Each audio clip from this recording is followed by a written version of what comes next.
Hello दोस्तों, स्वागत है आप सभी का आईएएस विद अरिहंत में। हमारी एक सीरीज चल रही है जनरल साइंस और टेक्नोलॉजी को लेकर के, तो उसी सीरीज को हम आगे कंटिन्यू करेंगे। लेकिन उससे पहले बात करेंगे हम अरिहंत पब्लिकेशन की तरफ से प्रकाशित प्रीलिम्स पॉसिबल के नाम से इस पुस्तक के बारे में। इस पुस्तक की खासियत यह है कि इसमें 1990 से लेकर के 2023 तक के प्रश्नों को असेंबल करके, लगभग 250 प्रश्न पत्रों को असेंबल करके, जो डिफरेंट डिफरेंट आईएएस परीक्षा और पीसीएस परीक्षाओं से लिए गए हैं, उसके तकरीबन 3600 प्रश्नों को एक साथ जोड़ करके चैप्टरों में उनको अरेंज किया गया है। उसके साथ साथ चैप्टर में अरेंज करने के बाद इनके साथ क्या किया गया है, टॉपिकों में तोड़ करके हर एक टॉपिक को स्टार्ट करते समय क्या किया गया है, आपको शॉर्ट नोट्स या कह सकते हैं कुछ फैक्ट्स दे रखे हैं। उन फैक्ट्स के पढ़ने के बाद जब आप एमसीक्यू लगाएंगे तो हर एक एमसीक्यू को डिटेल में सॉल्व किया गया है।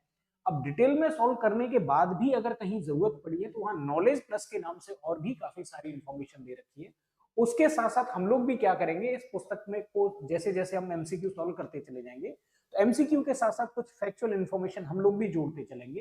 तो वो फैक्चुअल इन्फॉर्मेशन आप डायरेक्ट बुक में ही जोड़ लीजिए, इससे आपका टाइम बच जाएगा और टाइम को, जो भी एक्स्ट्रा टाइम बचे, उसका आप इस्तेमाल कर सकते हैं और भी ज्यादा एमसीक्यू को करने के लिए। खासियत यह है कि काफी हद तक इसमें एरर फ्री की बात करेगी, 100% एरर फ्री है। बहुत ही रेयर केस में किसी क्वेश्चन में आपको गलती मिलेगी। अगर कहीं गलती रह भी गई है तो उसको हम यहाँ सुधारते चलेंगे, ठीक है। बाकी आप जानते ही हैं कि जितना ज्यादा आप एमसीक्यू की प्रैक्टिस करेंगे उतना ही ज्यादा बेटर है किसी भी एग्जाम को क्वालिफाई करने के लिए, जो एमसीक्यू बेस्ड एग्जाम होते हैं।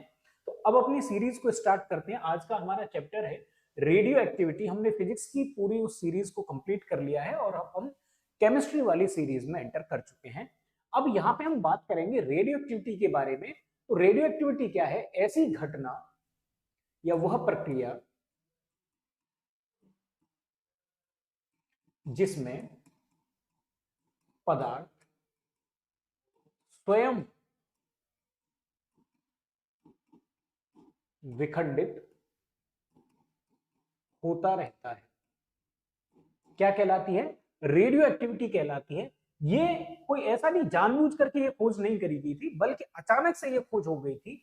हेनरी बैकरल नाम के एक साइंटिस्ट हैं जो क्या कर रहे थे, एक एक्सपेरिमेंट कर रहे थे। असल में ये क्या कर रहे थे, रेडियम की खोज करना चाहते थे। तो पिच ब्लेंड नाम के एक अयस्क पर ये काम कर रहे थे और गलती से इस चीज की खोज हो गई। और जब इसकी खोज हुई तो उस चीज के लिए इनको नोबेल प्राइज भी दिया गया, मैडम क्यूरी और उनके हस्बैंड पीरे क्यूरी के साथ मिला करके। इसका जो मापन है वो गाइगर काउंटर द्वारा किया जाता है। गाइगर मुलर काउंटर है एक्चुअली। गाइगर मुलर दो साइंटिस्ट हैं जिन्होंने इस काउंटर की खोज करी। ये क्या है, ये आयनित पदार्थों को या आयनित कणों को काउंट करने का काम करता है। अगर हम बात करें मापन का, जो मात्रक है वो मापन का मात्रक होता है बैकुरल। इसका मतलब होता है 1 विघटन प्रति सेकंड। और ये किसमें है? ये ऐसा ही मात्रक है। अगर आपसे पूछे कि विघटन का, रेडियो एक्टिविटी का ऐसा ही मात्रक क्या है, तो वो बैकुरल है। इसके अलावा दो मात्रक और हैं, एक है क्यूरी और दूसरा है रदरफोर्ड। क्योंकि रदरफोर्ड ही वो साइंटिस्ट है जिसने इन किरणों को, या जो रेडियो एक्टिविटी के थ्रू या जो विखंडन के थ्रू जो किरणें निकल रही थी, उनको क्या किया उन्होंने, रदरफोर्ड साहब ने एक तरफ उन्होंने नेगेटिव चीज रखी या नेगेटिव आवेश रखा, दूसरी तरफ पॉजिटिव आवेश रखा और इसमें से किरणों को निकाला। तो उनको पता लगा कि कुछ किरणें थी जो नेगेटिव की तरफ मुड़ गई, इसका मतलब वो पॉजिटिव होंगी। कुछ किरणें थी जो पॉजिटिव की तरफ मुड़ गई, इसका मतलब वो नेचर में नेगेटिव होंगी, क्योंकि नेगेटिव पॉजिटिव को अट्रैक्ट करता है। कुछ किरणें सीधी निकल गई, अर्थात वो कैसी होंगी, जीरो आवेश वाली होंगी। जो पॉजिटिव थी उनको अल्फा कण कहा गया, जो नेगेटिव थी उनको बीटा कण कहा गया या बीटा किरण कहा गया, और जो कहीं नहीं मुड़ी सीधी निकल गई थी उनको गामा किरण कहा गया। ठीक है, इस तरीके से। अब क्योंकि नामकरण रदरफोर्ड साहब ने किया है तो इसलिए इसका एक मात्रक रदरफोर्ड भी है। पूछ सकता है कि जो रेडियो एक्टिविटी है उसका क्या मात्रक होता है। आगे बढ़ते हैं हम लोग। अब देखिए, इस जो अल्फा बीटा गामा का अभी हमने डिवीजन देखा कि रदरफोर्ड साहब ने किया था। तो आपसे ये पूछ सकता है कि इनका डिवीजन सबसे पहले किसने किया, तो वो रदरफोर्ड साहब ने किया था।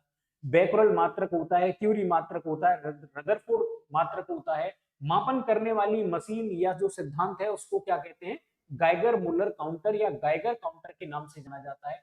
खोजकर्ता हेनरी बैकरल साहब हैं। अब इसके बाद जो अल्फा बीटा गामा है, इनके बीच में कुछ रिलेशन है, कुछ कंपैरिजन है और इससे रिलेटेड क्वेश्चन भी पूछे जाते हैं। तो देखिए, अल्फा कणों की बात करें तो ये क्या होते हैं, ये नेगेटिव की तरफ मुड़ गए थे, इसलिए ये कैसे होते हैं, धनावेशित होते हैं। ये पॉजिटिव की तरफ मुड़े थे, इसलिए ये ऋणावेशित होते हैं। और इनके बारे में हमने कहा था कि इन पर कोई आवेश नहीं होता है, अर्थात ये प्रकाश जैसी तरंगें होती हैं। प्रकाश एक वैद्युत चुंबकीय तरंग होता है, ठीक है, इसलिए ये भी क्या है, विद्युत चुंबकीय तरंग है। और गामा किरण का जो वेग होता है वो प्रकाश के बराबर ही होता है। आवेश की बात करें तो इस पर कितना आवेश होता है, जो मूल आवेश है 2e के बराबर होता है पॉजिटिव में। अब e पे कितना आवेश होता है, एक e का मतलब होता है 1.6 इंटू 10 की पावर -19 कूलम। अब 2e हो गया तो 16 में 2 का गुणा कर दिया, या 1.6 में 2 का गुणा कर दिया तो 3.2 हो गया। इस पर आवेश कितना होता है, तो -e के बराबर आवेश होता है। जैसे एक इलेक्ट्रॉन पर आवेश होता है वैसे ही इस पर आवेश होता है। और अगर गामा किरण की बात करें तो इन पे कोई आवेश नहीं होता है। विराम द्रव्यमान की बात करें तो ये हीलियम के नाभिक के बराबर होता है, 2 प्रोटॉन प्लस 2 न्यूट्रॉन के बराबर इनमें द्रव्यमान होता है। इसका नाभिक जो बीटा किरण है उसका द्रव्यमान एक इलेक्ट्रॉन के बराबर होता है, 9.1 इंटू 10 की पावर -31। अगर ये फैक्ट नहीं याद रख सकते हैं कोई बात नहीं है, इस तरह के फैक्ट बहुत ज्यादा नहीं पूछे जाते हैं। याद कर सकते हैं तो उससे तो बेटर कुछ हो ही नहीं सकता है, लेकिन कंपैरिजन में आप इतना याद जरूर रखिएगा कि 2 प्रोटॉन 2 न्यूट्रॉन के बराबर इसका द्रव्यमान होता है अल्फा कण। इसको हीलियम का नाभिक कहा जाता है, हीलियम नाभिक। इसको इलेक्ट्रॉन कहा जाता है और इसको प्रकाश कहा जाता है। एक तरीके से आप कह सकते हैं ईएम वेव कह दीजिए, वो ज्यादा ठीक है। तो ये वेव है, ये इलेक्ट्रॉन है और ये नाभिक है। अब वेग की बात करें, देखिए इसका जो वेग है, इसका क्योंकि ये तो प्रकाश है एक तरह का, तो प्रकाश का फोटोन का कोई द्रव्यमान नहीं होता है, तो इसलिए शून्य द्रव्यमान है। वेग की बात करेंगे, इसका जो वेग होता है वो प्रकाश के वेग के बराबर होता है। प्रकाश का वेग होता है 3 लाख किलोमीटर प्रति सेकंड, या 3 गुणा 10 की पावर 8 मीटर प्रति सेकंड। अब अगर इधर हम बात करने लग जाएं तो इनका जो वेग होता है वो वेग होता है c का 1/100, मतलब 100 गुना कम होता है प्रकाश के वेग से। अब अगर हम आगे बात करेंगे, इसका जो वेग होता है वो बीटा से भी 1/100, या ये कह दीजिए 1/100 अपॉन 1/100, या 1/10,000 वेग होता है, बहुत कम होता है। आप ऐसे मान लीजिए ये शून्य द्रव्यमान वाली चीज है तो प्रकाश के वेग से चलेगी, इसमें कुछ ना कुछ द्रव्यमान है तो थोड़ा धीमा चलता है। ये इतना नहीं, 10 की पावर 5 से लेके 6 इतना होगा इसका, ठीक है, और ये और कम हो जाएगा, 100 और घटा दीजिए। अब अगर हम बात करें कि जैसे जैसे भारीपन बढ़ता जाएगा, किसी भी चीज में द्रव्यमान बढ़ता जाएगा तो उसका वेग भी क्या होता चला जाएगा, कम होता चला जाएगा। अब इसके अलावा हम बात करें ऊर्जा की, तो इनकी ऊर्जा कम होती है क्योंकि ये कण के रूप में होते हैं। इनकी ऊर्जा थोड़ी सी ज्यादा होती है, और ये तो होते ही ऊर्जा है, प्योर ऊर्जा होते हैं, इसलिए इनकी ऊर्जा सर्वाधिक होती है, मैक्सिमम होती है। आयनीकरण क्षमता की बात करें, आयनीकरण क्षमता का मतलब होता है कि कोई कण किसी गैस के आयन से टकराए और उस आयन में कोई किसी परमाणु से टकराए और उस परमाणु के इलेक्ट्रॉन को अगर बाहर कर देता है। अगर मान लीजिए कोई बहुत जोरदार टक्कर होगी, तो जैसे किसी मान लीजिए कोई गेंद रखी हुई है किसी जार में, तो जार में से गेंद निकल के बाहर चली जाएगी। ऐसे ही जब ये किसी परमाणु से टकराते हैं तो ज्यादा तेज टक्कर की वजह से इलेक्ट्रॉन बाहर निकल जाते हैं। ये जो घटना है इलेक्ट्रॉन के बाहर निकल के उस गैस के आयन बनने की, इसको क्या कहते हैं, आयनीकरण क्षमता कहते हैं। अब देखिए इनकी आयनीकरण क्षमता सर्वाधिक होगी, क्यों, क्योंकि ये सबसे मोटे कण है, सबसे भारी कण है। बीटा कण की अपेक्षा ये क्या होती है, 100 गुनी होती है, और गामा किरण की अपेक्षा क्या होती है, 10,000 गुनी होती है। और बीटा किरण की जो आयनन क्षमता होगी वो मध्यम प्रकार की होगी, या आप ऐसे कह सकते हैं कि अल्फा से 100 गुनी कम या गामा से 100 गुनी ज्यादा। इनकी जो आयनन क्षमता होगी वो सबसे कम होगी गामा किरणों की, या आप ये कह लीजिए कि बीटा से 100 गुनी कम होती है। अब हम बात करें भेदन क्षमता की। भेदन क्षमता का मतलब होता है, पेनिट्रेशन पावर का मतलब होता है कोई दीवार है, कार्डबोर्ड है, लकड़ी है, प्लास्टिक है, उसके अंदर से कितनी आसानी से ये किरणें पार हो सकती हैं, इसे भेदन क्षमता का नाम दिया जाता है। ये पार्टिकल सबसे मोटा है, तो जाहिर सी बात है ये ज्यादा भीतर तक एंटर नहीं हो पाएगा, इसलिए इसकी भेदन क्षमता क्या होगी, सबसे कम होगी। और इनकी जो भेदन क्षमता होगी बीटा किरणों की, वो मध्यम प्रकार की होगी, या ये कह सकते हैं कि अल्फा से 100 गुना ज्यादा होगा। हर जगह इनमें 100 का रिलेशन होगा, चाहे वो वेग में हो, चाहे वो आयनीकरण क्षमता में हो, चाहे वो भेदन क्षमता में हो, चाहे वो फोटोग्राफिक प्लेट पर प्रभाव की बात हो, हर जगह 100 का एक रिलेशन आप याद रखिएगा। और इनकी भेदन क्षमता, क्योंकि ये सबसे पतली होती है, इसलिए बड़े आराम से किसी भी पदार्थ से गुजर जाती है, इसलिए इनकी भेदन क्षमता सबसे ज्यादा होती है। आप ये कह सकते हैं कि बीटा से 100 गुनी ज्यादा, और या फिर अल्फा से 10,000 गुनी ज्यादा, 100 गुना 100। फोटोग्राफिक प्लेट पर प्रभाव की बात करें, क्योंकि भेदन क्षमता कम है इसलिए सबसे कम प्रभावित करेंगी। ये मध्यम प्रकार का प्रभावित करेंगी, मतलब अल्फा से ज्यादा, और इनकी भेदन क्षमता ज्यादा है तो बड़े आराम से कागज में होकर पार निकल जाएंगी, इसलिए ये सबसे ज्यादा प्रभावित करती है। चुंबकीय क्षेत्र के प्रभाव की बात करें तो अभी हमने बात करी थी, तो ये क्या करती हैं, जो अल्फा किरणें होती हैं वो नेगेटिव की तरफ मुड़ती हैं, बीटा किरणें होती हैं वो पॉजिटिव की तरफ मुड़ती हैं, और गामा किरणें होती हैं वो किसी की तरफ नहीं मुड़ती हैं। ठीक है। ऊर्जा स्पेक्ट्रम की बात करें तो इनका रेखीय एवं विभक्त होता है, इनका सतत होता है, और इनका भी रेखीय एवं विभक्त होता है। द्रव्य से अन्योन्य क्रिया की बात करें तो भाई ये तो कण है ना, जैसे गेंद होती है, अब गेंद को बार बार अगर मान लीजिए दीवार में मारेंगे या हथौड़े से कील को ठोकेंगे, तो कील और हथौड़ा दोनों ही क्या हो जाते हैं, गर्म हो जाते हैं। इसलिए क्या होगा कि द्रव्यमान से अन्योन्य क्रिया की बात होगी, जब ये द्रव्यमान से क्रिया करते हैं तो ऊष्मा उत्पन्न करते हैं, और जब ये बीटा कण भी क्या है, इलेक्ट्रॉन है, तो ये भी कण है, कण किसी चीज से टकराएगा तो क्या करेगा, ऊष्मा उत्पन्न करेगा। जबकि ये ऊर्जा है, ऊर्जा जब टकराती है तो ये क्या करती है, कॉम्पटन प्रभाव दिखाती है, या फिर प्रकाश वैद्युत प्रभाव दिखाती है, या फिर रमन प्रभाव को शो करती है। आगे हम बात करें यूज की, तो अल्फा कणों के बारे में ऑलरेडी हमने बात करी थी कि अल्फा कण के द्वारा रदरफोर्ड साहब ने क्या किया था, अल्फा कण प्रकीर्णन के द्वारा कि नाभिक कहां पर स्थित होता है, परमाणु की संरचना असल में कैसी है, तो यहाँ पे थॉमसन के जो तरबूज मॉडल था उसको फेल करके सोलर मॉडल रदरफोर्ड साहब के द्वारा प्रस्तुत किया गया, उसमें अल्फा कणों का ही प्रयोग किया गया था। बीटा कणों का प्रयोग एक्सरे उत्पादन में किया जाता है। असल में जब कैथोड किरणों को या बीटा किरणों को टंगस्टन जैसी किसी भारी धातु पर टकराते हैं, तो ये क्या करती है टंगस्टन, कि उस इलेक्ट्रॉन को तो सोख लेती है लेकिन उसकी ऊर्जा को वापस कर देती है। इस तरह से जो ऊर्जा निकलती है, जो इलेक्ट्रोमैग्नेटिक वेव निकलती हैं या वैद्युत चुंबकीय तरंगें निकलती हैं, उनको एक्स किरण कहा जाता है, और इनकी खोज रोंजन नाम के एक साइंटिस्ट ने करी थी।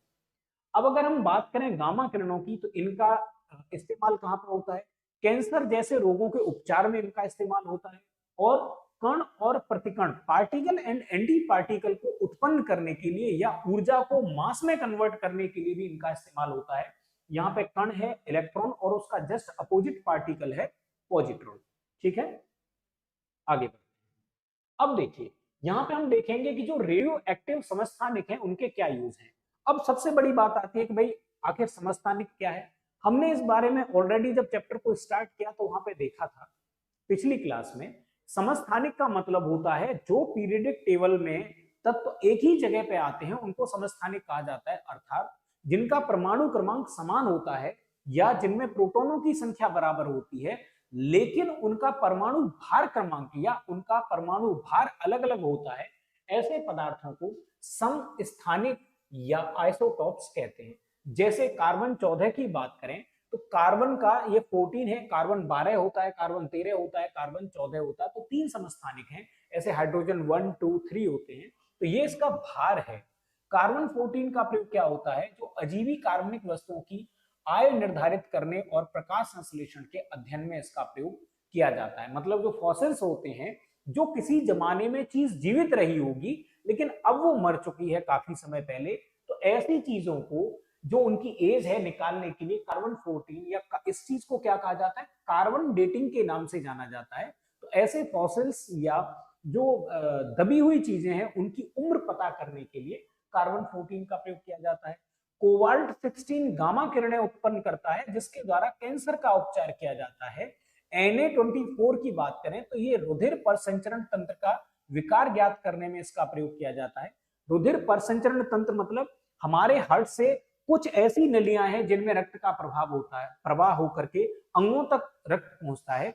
कुछ ऐसी नलियां हैं जो अंगों से खून को वापस हार्ट तक लेके जाती हैं। तो जो हार्ट से लेकर के आती हैं उनको धमनी कहा जाता है, और जो अंगों से वापस खून को हृदय के लिए लेके जाती हैं उनको क्या कहा जाता है, सिरा कहा जाता है। तो रुधिर प्रसंचरण तंत्र मतलब धमनी, सिरा, हृदय, इनसे संबंधित अगर कोई विकार है तो उसको पता करने के लिए हम Na24 का प्रयोग, सोडियम 24 का प्रयोग करते हैं। फास्फोरस 32 का प्रयोग होता है रुधिर की खराबी से उत्पन्न रोगों जैसे कैंसर, ल्यूकेमिया, ब्लड कैंसर होता है ल्यूकेमिया आदि के उपचार में इसका प्रयोग किया जाता है। आयोडीन 131 का प्रयोग थायराइड ग्रंथि के विकार को ज्ञात करने के लिए, कैंसर का उपचार करने के लिए या फिर ब्रेन ट्यूमर के उपचार करने के लिए इसका प्रयोग किया जाता है। भाई हम जानते हैं कि आयोडीन की कमी के कारण क्या हो जाता है, गले में एक थायराइड ग्रंथि होती है जिससे थायरोक्सिन हार्मोन बनता है। अब जब आयोडीन की कमी हो जाती है बॉडी में तो थायरोक्सिन का बनना कम हो जाता है। ज्यादा थायरोक्सिन प्रोड्यूस करने के लिए, ज्यादा से ज्यादा आयोडीन को एकत्रित करने के लिए ये ग्रंथि क्या करती है, बड़ी होने लग जाती है, सूजने लग जाती है। अब गले में अगर कोई चीज बड़ी होगी तो पूरा गला ही सूज जाएगा। गला जब सूज जाता है तो इस रोग को घेंगा रोग या गोइटर कहा जाता है। तो इस तरह की बीमारियों के इलाज के लिए आयोडीन 131 का प्रयोग किया जाता है। और जो आयरन 59 की बात करें, लोहा 59 की बात करें तो इसका प्रयोग अरक्तता या एनीमिया या खून की कमी आप कह सकते हैं, एनीमिया रोग के उपचार में या एनीमिया रोग को ज्ञात करने में इसका प्रयोग किया जाता है। रेडियो एक्टिव तत्वों की बात करें, अगर आप याद कर सकते हैं याद कर लीजिए, अदरवाइज ऐसा कोई बहुत बड़ी बात नहीं है। पोलोनियम 212 की बात करें तो इसकी अर्ध आयु होती है 3 गुणा 10 की पावर 7 सेकंड, बहुत कम है ये। ब्रोमीन की बात करें तो इसकी जो अर्ध आयु है वो 18 मिनट है। ब्रोमीन 82 की बात करें तो ये क्या है, लगभग 36 मिनट में ये क्या हो जाती है, डिके हो जाती है, हाफ डिके हो जाती है। सल्फर की बात करें, सल्फर 35 की, तो ये 867 दिन में डिके होती है। कोबाल्ट 60 की बात करें तो ये 5.2 साल में डिके होता है। हाइड्रोजन 3 की बात करें तो ये क्या होती है, 12.26 साल में डिके होती है, हाफ डिके होती है। मतलब जैसे अगर मान लीजिए हमने 10 ग्राम लिया तो 12.26 साल बाद ये 5 ग्राम रह जाएगी डिके होकर के। यूरेनियम 235 की बात करें तो ये 7.04 गुना 10 की घात 8 वर्ष में डिके होता है। इसका मतलब इसका प्रयोग कहां पे किया जा सकता है, इसका प्रयोग यूरेनियम डेटिंग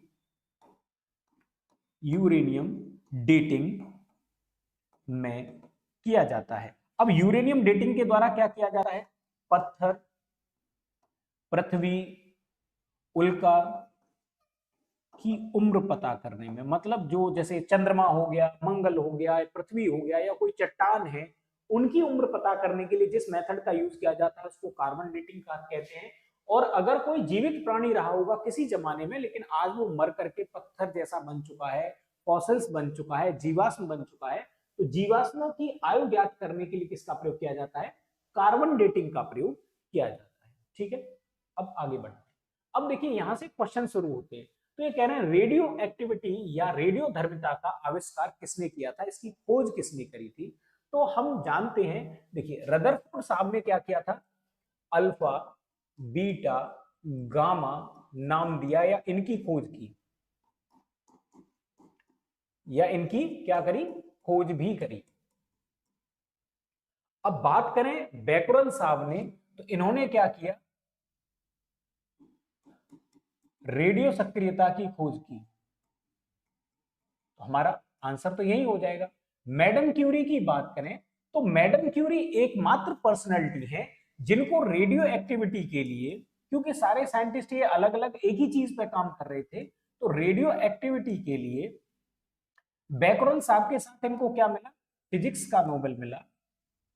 और फिर इन्होंने क्या कर दिया, एक खोज और कर दी इन्होंने, जिसके लिए ये तीनों साइंटिस्ट अलग अलग काम कर रहे थे, रेडियम की खोज कर दी, लेकिन तब तक इनके हस्बैंड की डेथ हो चुकी थी, तो केमिस्ट्री का नोबेल भी इनको मिला। एकमात्र ऐसी पर्सनैलिटी है जिनको फिजिक्स और केमिस्ट्री दोनों का नोबेल मिल चुका है। ठीक, अब बात करते हैं बोर साहब के बारे में। तो बोर ने क्या किया था, बोर ने परमाणु मॉडल दिया जिसमें यह बताया कि भाई किसी भी कक्षा में 2n² परमाणु हो सकते हैं मैक्सिमम। उसके बाद इन्होंने ये बताया कि परमाणु जो इलेक्ट्रॉन है वो सिर्फ उस कक्षा में रहेंगे जिसका कोणीय संवेग NH/2π होगा, अर्थात, और यहाँ पे n का मतलब क्या होगा, 1 2 3 4, इस तरीके से केवल और केवल इन्हीं कक्षा में इलेक्ट्रॉन रह सकता है। ऐसा नहीं कि उसकी मर्जी जहां भी घूमता रहेगा। रदरफोर्ड साहब ऐसे ही कह रहे थे कि जहां मन करेगा इलेक्ट्रॉन घूमेगा। इन्होंने कक्षाओं को निर्धारित कर दिया है। ठीक है, आगे बढ़ते हैं।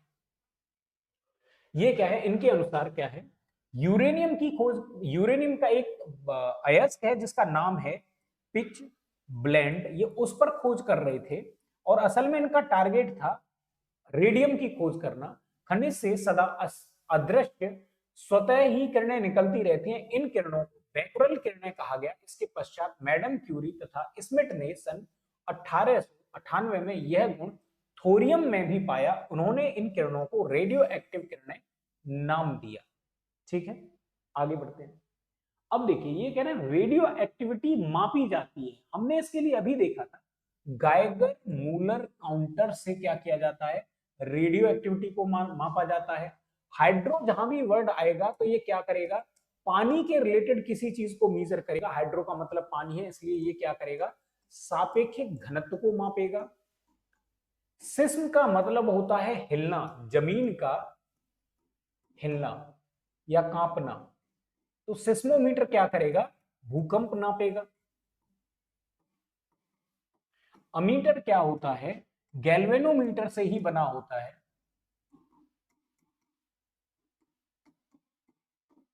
और ये क्या करता है भैया, ये नापता है वैद्युत। किसमें, मात्रक क्या होता है, एम्पियर में। ठीक है, आगे बढ़ते हैं। रेडियो एक्टिविटी गाइगर काउंटर से मापी जाती है। गाइगर काउंटर को गाइगर मूलर, क्योंकि दो साइंटिस्टों ने मिलकर इसको बनाया था, के नाम से भी जाना जाता है। यह एक प्रकार का कण संसूचक है, डिटेक्टर है। ये बताता है कि कितने कण निकल गए कितने नहीं निकले हैं, जिसका प्रयोग आयनित विकिरण को मापने में किया जाता है। इस उपकरण के द्वारा नाभिकीय विकिरण उत्सर्जनों का पता लगाया जाता है। बस नाम आपको याद रहे, डेफिनेशन अगर ना भी याद रहे तो कोई बात नहीं।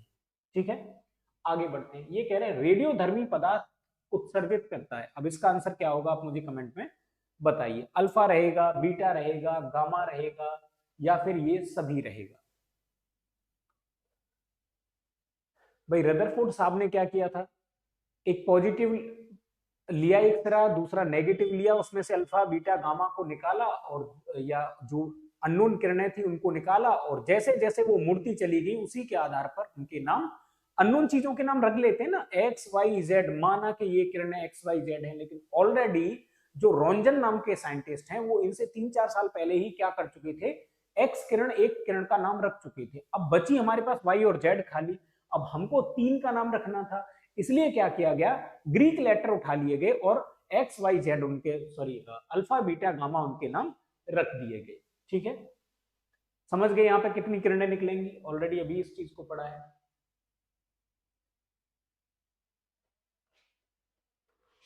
देखिए कभी भी ऐसा नहीं होगा कि कोई भी रेडियो एक्टिव तत्व हो अल्फा और बीटा को एक साथ उत्सर्जित नहीं करता है।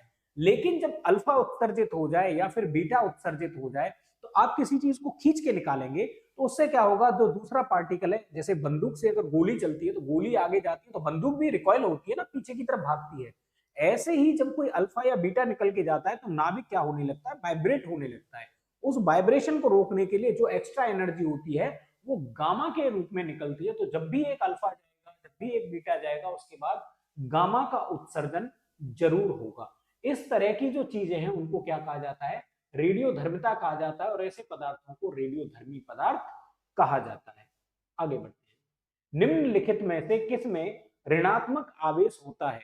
आपको पता ही है कुछ किरणें ऐसी हैं जिनमें क्या होता है, कोई आवेश नहीं होता है, जो इलेक्ट्रोमैग्नेटिक रेडिएशन के तौर पे काम करती हैं। कुछ ऐसी होती हैं जो हीलियम के नाभिक के रूप में काम करती हैं, कुछ ऐसी होती हैं जो इलेक्ट्रॉन के रूप में काम करती हैं। तो यहाँ पे हम बात करें गामा किरणों की तो ये क्या है, इलेक्ट्रोमैग्नेटिक वेव है। आंसर आप अब बताते चलेंगे। बीटा किरणों की बात करें तो बीटा किरण क्या है, नाभिक से निकलने वाले इलेक्ट्रॉन है। अल्फा किरणों की बात करें तो ये क्या है, ये हीलियम के नाभिक हैं जिनमें 2 प्रोटॉन 2 न्यूट्रॉन पाए जाते हैं। गामा किरणों की बात करें तो ये भी क्या है, इलेक्ट्रोमैग्नेटिक वेव है जिनकी ऊर्जा क्या होती है, सबसे ज्यादा होती है, और इनसे कम ऊर्जा एक्स किरणों की होती है। ठीक है, अब ये पूछ रहा है कौन नेगेटिव है, तो इलेक्ट्रॉन हमेशा क्या होता है, नेगेटिव होता है, इसलिए बीटा किरणें क्या हो जाएंगी, नेगेटिव हो जाएंगी। ठीक है, आगे बढ़ते हैं। द्रव्यमान अगर याद कर सकते हैं तो कर लीजिए, कोई बात नहीं, नहीं याद रहे तो भी कोई बात नहीं। बीटा किरणों के बारे में बस ये याद रहना चाहिए कि बीटा किरणें वास्तव में तीव्र वेग से चलने वाले इलेक्ट्रॉन हैं जो नाभिक से उत्सर्जित होते हैं। ये परमाणु के कक्षीय इलेक्ट्रॉन नहीं होते हैं जो नाभिक से निकलते हैं। एक्चुअली होता क्या है, नाभिक के अंदर एक न्यूट्रॉन एक प्रोटॉन और एक इलेक्ट्रॉन में टूट जाता है। जब ये इलेक्ट्रॉन बाहर निकलता है तो यही क्या कहलाता है, बीटा कण कहलाता है। तो इसलिए ये कक्षा में घूमने वाला नहीं है। इनका वेग प्रकाश की कोटि का होता है तथा इनकी भेदन क्षमता एक्स कणों की भेदन क्षमता से 100 गुना अधिक होती है। ठीक है, आगे बढ़ते हैं। पेयजल में गामा उत्सर्जक समस्थानिक है या नहीं, इसकी पुष्टि निम्न में से किससे की जा सकती है। अब हम देखेंगे यहाँ पे कि भाई देखिए, कई बार क्या होता है हम डायरेक्ट आंसर लगा सकते हैं, कई बार हमको ये होता है कि हम डायरेक्ट नहीं लगा सकते हैं। अब देखते हैं इस चीज को। सूक्ष्मदर्शी का काम है छोटी छोटी चीजों को देखना। इसके द्वारा देखा जा सकता है बहुत छोटे, जैसे कोई बैक्टीरिया हो गया, कोशिका हो गई, बहुत छोटी चीजों को। प्रस्फुरण जो गणक है उसका काम होता है कि अल्फा, बीटा या गामा का पता लगाना। स्पेक्ट्रमी प्रकाशमापी का मतलब है प्रकाश की मात्रा मापना। कौन सा कलर का प्रकाश है, किस मात्रा में है, इसको स्पेक्ट्रमी प्रकाशमापी के द्वारा देखा जाता है। सीसा पट्टिका के द्वारा क्या चेक किया जाता है, प्रदूषण का स्तर। अब हम बढ़ते हैं। हमारा जो काम है वो ऑलरेडी यहाँ पे हो गया। अगर हमको ये एग्जैक्ट नहीं पता होता तब भी हम इन 3 की सहायता से लगा सकते थे। मान लीजिए ऐसी कंडीशन फंस जाती है, हमको सीसा पट्टिका के बारे में भी नहीं पता है, हमको ए के बारे में एग्जैक्ट पता चल गया और प्रकाश मापी की वजह से हमको ये पता चल गया, तो ऑलरेडी ये भी नहीं होगा और ऑलरेडी डी भी नहीं होगा। अब आप 50-50 की कंडीशन में पहुंच चुके हैं। 50-50 की कंडीशन में अगर मान लीजिए नेगेटिव है तो 1/3 का नेगेटिव होगा, मतलब 30% ये गलत हो सकता है, या ये कहिए कि एक नेगेटिव क्वेश्चन करने पे आपको 33% नेगेटिव कटेगा आपका। लेकिन सही होने की प्रायिकता क्या बन गई, 25% ये सही, 25 ये सही, 25 ये सही, 25 ये सही। अब दोनों अगर ये निपट गए तो 50% इसके सही होने के चांस, 50% इसके सही होने के चांस। ऐसी कंडीशन में आप रिस्क ले लीजिए। ऐसी कंडीशन में जब 50-50 की कंडीशन आ जाए तो आप रिस्क ले लीजिए। ये कैलकुलेटिव रिस्क होता है तो इसमें घाटा जाने के चांसेस नहीं होते हैं। ठीक है, अब हो सकता है इसमें एक गलत हो जाए, लेकिन आप 10-12 क्वेश्चन जब इस टाइप के करेंगे तो आपको ऑल ओवर देखेंगे तो 2 नंबर, 2.5 नंबर, 3 नंबर का कुछ ना कुछ फायदा हो जाएगा। ठीक है, आगे बढ़ते हैं। पेयजल में गामा उत्सर्जक समस्थानिक है या नहीं, इसकी पुष्टि क्या होती है, प्रस्फुरण गणक से की जा सकती है। यह उपकरण उच्च ऊर्जा विकिरण की तीव्रता को मापने के लिए प्रयोग में लाया जाता है। आगे बढ़ते हैं। रेडियोधर्मी डेटिंग एक प्रक्रिया है जिससे मापा जाता है। अभी हमने बात करी थी, आपको याद होगा,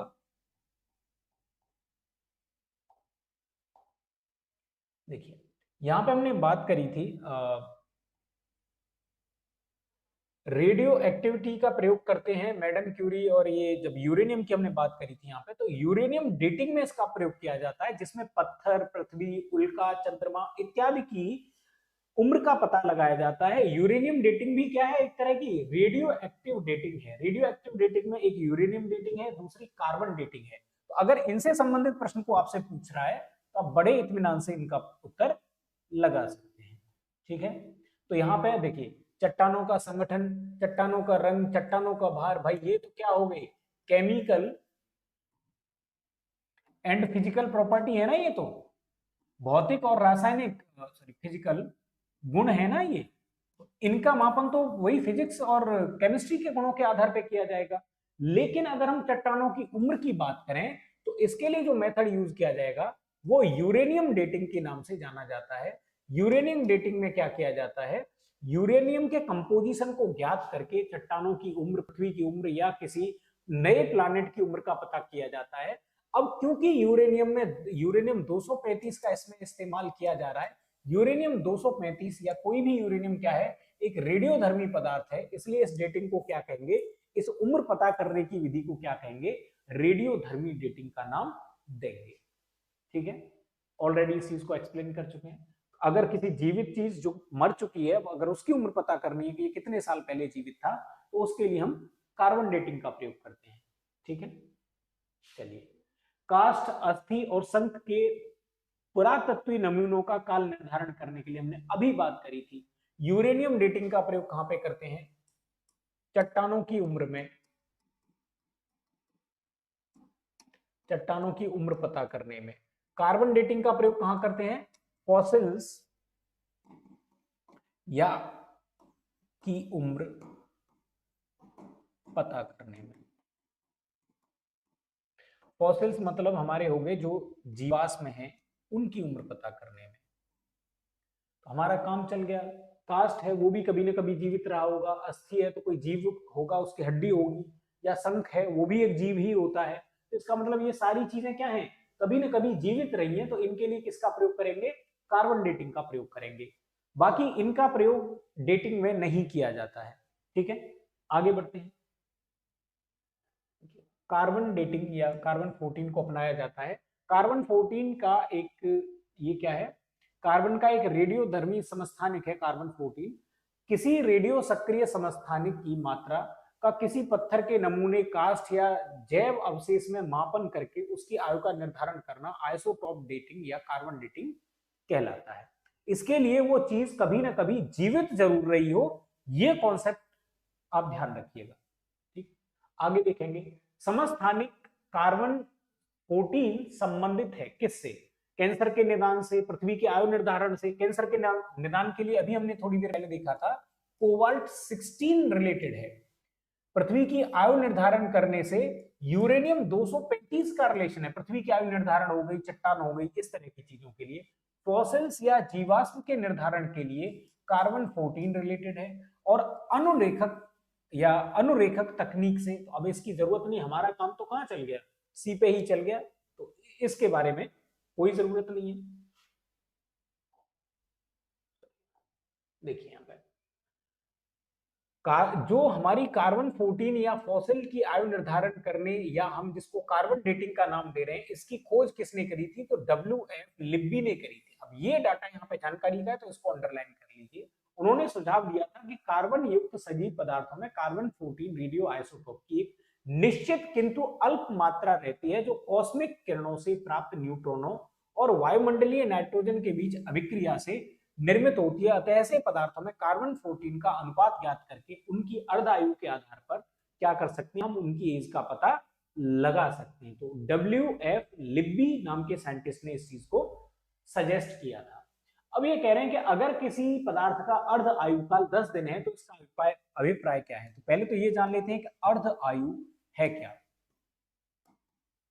अर्ध आयु का मतलब है पदार्थ की आधी मात्रा शेष। जितने समय में पदार्थ की आधी मात्रा शेष बचती है, उस समय को पदार्थ की अर्ध आयु या रेडियो एक्टिव पदार्थ की अर्ध आयु कहा जाता है। तो ये कह रहा है कि 10 दिन है अर्ध आयु, मतलब अगर वो चीज x है तो 10 दिन में x/2 बचेगी, और x/2 क्या हो जाएगी, खर्च हो जाएगी। इसका अभिप्राय है कि पदार्थ का विघटन 20 दिनों में हो जाएगा। अरे भाई x बच गई, कितनी, x/2 बच गई 10 दिनों बाद। अब इसका विघटन होगा तो फिर से क्या हो जाएगा, 1/2 और बच जाएगी, तो बचेगी कितनी, x/4 बच जाएगी। फिर और 10 दिनों में क्या हो जाएगा, 1/2 और बच जाएगी, तो x बटे क्या बन जाएगी, 8 बच जाएगी। इस तरीके से विघटन होता रहेगा। अब अगर एक बात बताइए कि अगर 10 दिनों में आधा हो गया, 1/2 हो गया, उससे अगले 10 दिनों में फिर क्या हो जाएगा, उसका भी हाफ रह जाएगा, तो मतलब कितना बचेगा, 1/4 रह जाएगा। अब एक में से अगर 1/4 रह जाएगा तो विघटित कितना हो गया, 4-1/4, कितना 3/4 हिस्सा खत्म हो जाएगा। इसका मतलब 20 दिनों में कितना विघटित हो जाएगा, पदार्थ के 3/4 भाग का विघटन 20 दिनों में हो जाएगा। पूर्ण विघटन होने में अनंत समय लगता है, तो ये आप बात याद रखिए। पूर्ण विघटन में कितना समय लगेगा, पूर्ण विघटन, पूर्ण विघटन नहीं होगा जैसे यहां लिखा होगा ना कि 20 दिन में सारा खत्म हो जाएगा, नहीं, पूर्ण विघटन में अनंत समय लगता है। ऑलरेडी इसको एक्सप्लेन कर लिया है, आगे बढ़ते हैं।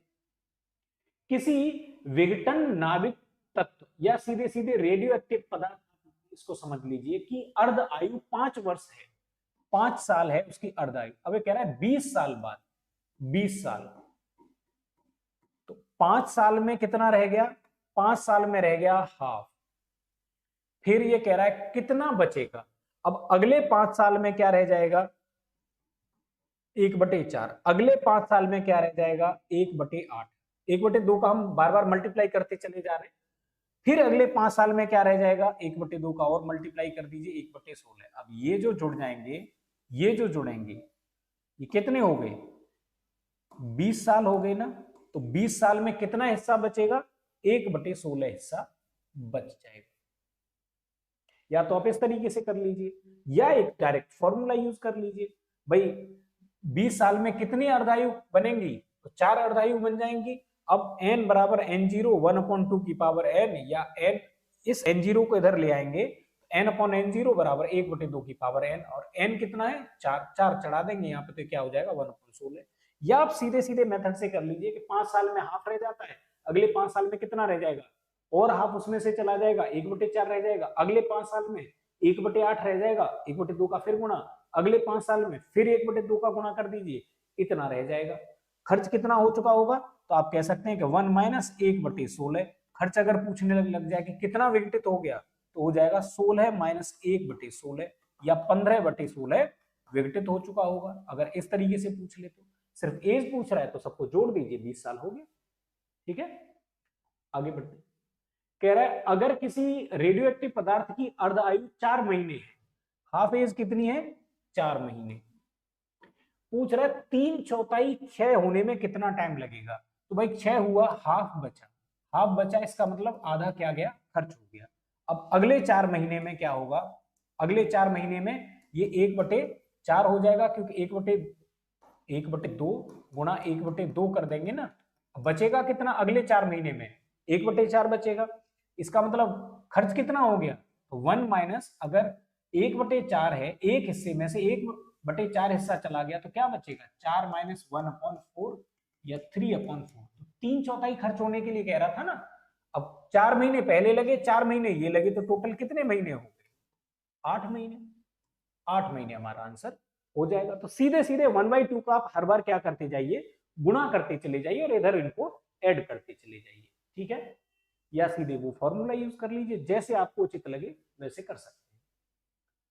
निम्नलिखित में से कौन सा एक रेडियोधर्मी तत्व द्वारा उत्सर्जित धनात्मक रूप से आप कह सकते हैं आवेशित कण है। देखिए 3 किरणें निकलती हैं, अल्फा, बीटा और गामा। अल्फा का मतलब होता है 2 प्रोटॉन 2 न्यूट्रॉन, न्यूट्रॉन पे कोई आवेश होता नहीं, प्रोटॉन पे +1 आवेश होता है। इसलिए एक, अगर हम अल्फा की बात करें तो उसपे 2E+ के बराबर आवेश होता है। जो इलेक्ट्रॉन होता है वो एक जो बीटा कण होता है वो एक इलेक्ट्रॉन होता है, इसलिए इस पर -E के बराबर आवेश होता है। गामा किरण होता है वो इलेक्ट्रोमैग्नेटिक वेव होती है, इसलिए उस पर जो आवेश होता है वो क्या होता है, शून्य होता है। अब अगर हम बात करें कैथोड किरणों की, तो कैथोड किरण तो असल में कोई रेडियो एक्टिव में से निकलती नहीं है ना, लेकिन ये भी किससे बनी होती हैं, बीटा कणों या फिर इलेक्ट्रॉन से बनी होती हैं, इसलिए इनमें भी क्या होता है, नेगेटिव चार्ज होता है। तो यहाँ पे जो ऑप्शन दे रखे हैं उनमें से एक ही हमारा ऑप्शन बचेगा, उसको आप बता सकते हैं। ठीक है, अल्फा कण सोने या अभ्रक की पतली पन्नी में से गुजरने पर प्रकीर्णित हो जाते हैं। अधिकांशतः अल्फा कण छोटे कणों से प्रकीर्णित होते हैं, परंतु कुछ बड़े कणों से भी प्रकीर्णित हो जाते हैं। अल्फा कण प्रकीर्णन का ये जो गेम था कि भाई सारे के सारे अल्फा कण क्या हो रहे थे, सीधे सीधे निकल रहे थे, और कुछ ही अल्फा कण थे जो वापस लौट के आ गए, और वो किसकी वजह से आ गए थे, नाभिक की वजह से आ गए थे। तो ये रदरफोर्ड का अल्फा कण एक्सपेरिमेंट कहलाता है। इसी के द्वारा किसकी खोज करी गई थी, नाभिक की खोज की गई थी, और उसी नाभिक के चक्कर में फिर प्रोटॉन की खोज हुई, और प्रोटॉन का एक्सप्लेनेशन भी रदरफोर्ड साहब के द्वारा दिया गया। आगे बढ़े, पृथ्वी की आयु का मापन। आप जानते हैं कि जो पृथ्वी की आयु है उसको मापने के लिए डेटिंग की अगर हम बात करें, मोटा मोटी बात कर लेते हैं कि आखिर ये डेटिंग बार बार वर्ड आ रहा है, तो डेटिंग है क्या। डेटिंग का मतलब है उम्र पता करना, ठीक है। डेटिंग 3 प्रकार की है। एक है डेंड्रो क्रोनोलॉजी। इसमें क्या होता है, पेड़ की रिंग गिनकर, ऐसे पेड़ को काटते हैं तो उसमें इस तरह से रिंग बनी हुई निकलती है, जितनी रिंग होती है उतने ही साल का पेड़ होता है, तो पेड़ की रिंग गिनकर उम्र पता करना। एक होती है कार्बन डेटिंग। कार्बन डेटिंग में क्या होता है, C14 का इस्तेमाल करके क्या किया जाता है, जो हमारे जीवाश्म है, जो पहले किसी जमाने में जीवित चीज रही होंगी, उनकी उम्र पता करना, ठीक है। एक है जिसको हम कहते हैं यूरेनियम डेटिंग। यूरेनियम डेटिंग में क्या होगा, इसमें पत्थर, पहाड़, पृथ्वी, चंद्रमा, उल्का की उम्र पता करना, ठीक है। अब ये पूछ रहा है कि पृथ्वी की आयु का मापन किसके द्वारा किया जाएगा, तो हम जानते हैं, अभी हमने देखा था, यूरेनियम डेटिंग या यूरेनियम विधि का प्रयोग किया जाएगा। जैव घड़ी का प्रयोग हम कहां कर सकते हैं, जीवित पदार्थों के लिए करेंगे। जैव तकनीक विधि का प्रयोग हम कहां करेंगे, जब हमको कोई जेनेटिकली कोई मॉडिफिकेशन करना होता है, तो वहां जैव तकनीक का प्रयोग किया जाता है। कार्बन डेटिंग का प्रयोग हम फॉसिल्स की या हम जो जीवाश्म है उनकी उम्र पता करने के लिए करते हैं। आगे बढ़ते हैं, पृथ्वी की आयु का मापन यूरेनियम विधि द्वारा किया जाता है। इसे डेटिंग बाय यूरेनियम या यूरेनियम डेटिंग के नाम से जाना जाता है। आगे बढ़े, अब देखिए यहां पे ये कह रहे हैं कि नाभिकीय रिएक्टर में स्वपोषित श्रृंखला अभिक्रिया संभव है, क्योंकि अब प्रत्येक विखंडन, पहले 4 सेंटेंस इन्होंने दे रखे हैं, कह रहे हैं प्रत्येक विखंडन अभिक्रिया में अपेक्षाकृत अधिक न्यूट्रॉन निर्मुक्त होते हैं। क्या ये सही है, तो देखिए हो क्या रहा है, एक यूरेनियम का विखंडन होता है तो उससे 3 न्यूट्रॉन निकलते हैं, वो 3 न्यूट्रॉन आगे क्या कर सकते हैं, 3 और यूरेनियम का विखंडन करेंगे, हर एक विखंडन के पश्चात 3 निकलेंगे। तो इसका मतलब ये कह रहा है प्रत्येक विखंडन अभिक्रिया में अपेक्षाकृत अधिक न्यूट्रॉन निर्मुक्त होते हैं, अधिक न्यूट्रॉन बनते हैं। क्या ये सही बात है, एक में से 3 बन रहे हैं, तो जाहिर सी बात है अधिक बनते हैं, ये बात बिल्कुल सही है, ठीक। अब इसमें एक नहीं है, इसलिए ये ऑप्शन तो गया। अब कह रहा है न्यूट्रॉन विखंडन प्रक्रियाओं में तुरंत हिस्सा लेते हैं, ये बात बिल्कुल सही है, बस बीच में थोड़ा सा गैप एक आता है कि ये शीतलन द्वारा या शीतलक द्वारा, या फिर आप ये कह दीजिए, सॉरी शीतलक नहीं, मंदक द्वारा, मंदक द्वारा मंदे होकर के या मंदित होकर के या स्पीड धीमी करके मंदित होकर तुरंत हिस्सा लेते हैं।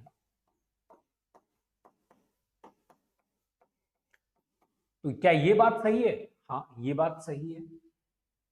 अब अगर दूसरा स्टेटमेंट सही है तो ये फिर गया, कह रहा द्रुत न्यूट्रॉन ग्रेफाइट द्वारा धीमे किए जाते हैं। अभी हमने कहा था ना कि मंदक का प्रयोग करके इनको क्या किया जाता है, पहले थोड़ा मंदित किया जाता है, फिर इनको तुरंत छोड़ दिया जाता है पार्टिसिपेट करने के लिए।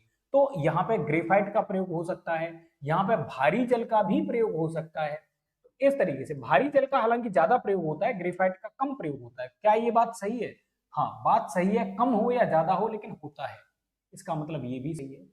अब ये कह रहा है कि विखंडन प्रक्रियाओं में निर्मुक्त प्रत्येक न्यूट्रॉन आगे की ओर विखंडन की शुरुआत करता है। भैया नाभिकीय रिएक्टर में ऐसा नहीं होता, परमाणु बम में तो ऐसे चलता रहेगा, नाभिकीय रिएक्टर में क्या होगा, नाभिकीय रिएक्टर में इस वाले को खत्म कर दिया जाएगा, मतलब ये रिएक्शन नहीं होगी, और इधर इस वाले न्यूट्रॉन को भी खत्म कर दिया जाएगा, इसलिए ये रिएक्शन भी नहीं होगी। तीन फिर से निकलेंगे, इस वाले को खत्म कर दिया जाएगा, इस वाले को खत्म कर दिया जाएगा, एक फिर से यूरेनियम को विखंडित करेगा, फिर तीन निकलेंगे, इस वाले को खत्म कर दिया जाएगा, इस वाले को खत्म कर दिया जाएगा, एक फिर से निकलेगा। इसका मतलब हर एक पार्टिसिपेट नहीं करता है, बल्कि कुछ को क्या कर दिया जाता है, एब्जॉर्ब कर दिया जाता है। नियंत्रक छड़ें बनी होती हैं बोरोन और उसकी कैडमियम की, उनके द्वारा न्यूट्रॉनों को एब्जॉर्ब करके कुछ को खत्म कर दिया जाता है। तो हर एक न्यूट्रॉन पार्टिसिपेट नहीं करता है। तो फोर्थ हमारा जो ऑप्शन है वो क्या हो जाएगा, गलत हो जाएगा, इसलिए ये भी गया ऑप्शन में से। अब बचा हमारे पास ये वाला। ठीक है, आगे बढ़ते, ऑलरेडी ये कर चुके हैं। नॉलेज प्लस की बात करते हैं। तो नाभिकीय रिएक्टर नियंत्रित नाभिकीय विखंडन की क्रिया पर आधारित है। इसमें नाभिकीय ईंधन के रूप में विखंडनीय पदार्थ प्रायः संवर्धित यूरेनियम होता है। विखंडन की श्रृंखला अभिक्रिया को नियंत्रित करने के लिए कैडमियम और बोरोन की छड़ों का प्रयोग करते हैं, जो मुक्त न्यूट्रॉन को अवशोषित कर लेती है। न्यूट्रॉन की गति को धीमा करने के लिए, मंदित करने के लिए भारी जल, ग्रेफाइट या बेरिलियम ऑक्साइड का प्रयोग किया जाता है। शीतलक के रूप में हम कार्बन डाइऑक्साइड, सामान्य पानी इत्यादि का प्रयोग भी कर सकते हैं। तो नाभिकीय रिएक्टर एक्चुअली है क्या, कोई एक इस तरह की संरचना है जिसमें हम क्या प्रयोग करेंगे, एक तो हम ईंधन का प्रयोग कर रहे हैं।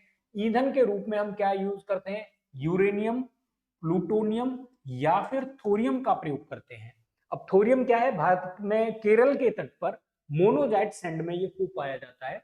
दूसरी तरफ हम क्या करते हैं, नियंत्रक क्षणों का प्रयोग करते हैं, ताकि अगर कोई गड़बड़ी हो जाए, नियंत्रक क्षणों का प्रयोग करते हैं ताकि गड़बड़ी हो जाए तो उसको बंद किया जा सके रिएक्टर को। ये क्षणें होती हैं कैडमियम की या फिर बोरॉन की।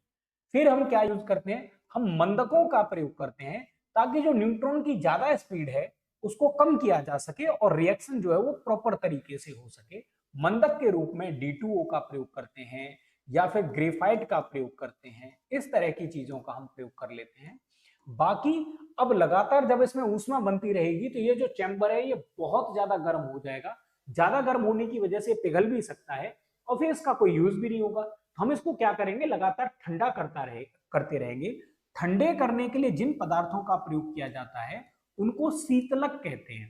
ठीक है, अब शीतलक के प्रयोग में हम नॉर्मल वाटर का प्रयोग कर सकते हैं, इवन हम भारी वाटर का भी प्रयोग कर सकते हैं, लेकिन वो काफी महंगा पड़ता है। इसमें हम द्रव सोडियम का भी प्रयोग कर सकते हैं, इसमें हम कार्बन डाइऑक्साइड का प्रयोग भी करते हैं।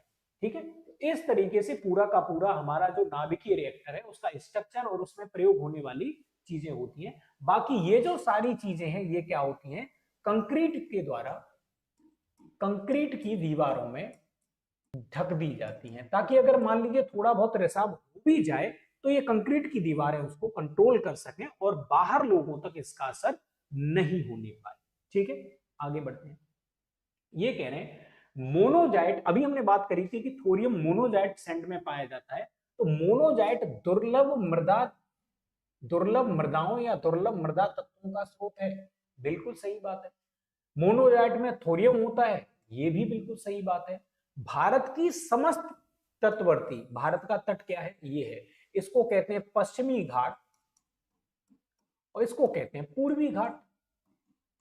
पूर्वी घाट में मोनोजाइट सैंड नहीं पाई जाती है। जो मालाबार वाला इलाका है या केरल वाला इलाका है, यहां पे एक बालू पाई जाती है समुद्र के किनारे, जिसको मोनोजाइट सैंड के नाम से जाना जाता है। इसी में थोरियम पाया जाता है।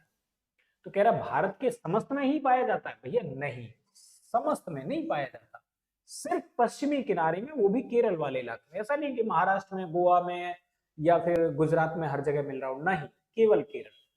अब अगर तीन गलत है तो ये गया, तीन गलत है तो ये गया। अगर आपको सिर्फ एक चीज पता थी कि ये केरल में मिलता है, तो बाकी ये पहला डाटा नहीं पता, दूसरा डाटा नहीं पता, चौथा डाटा नहीं पता, तब भी ये गया और बचा कौन सा, ये आंसर बच जाएगा।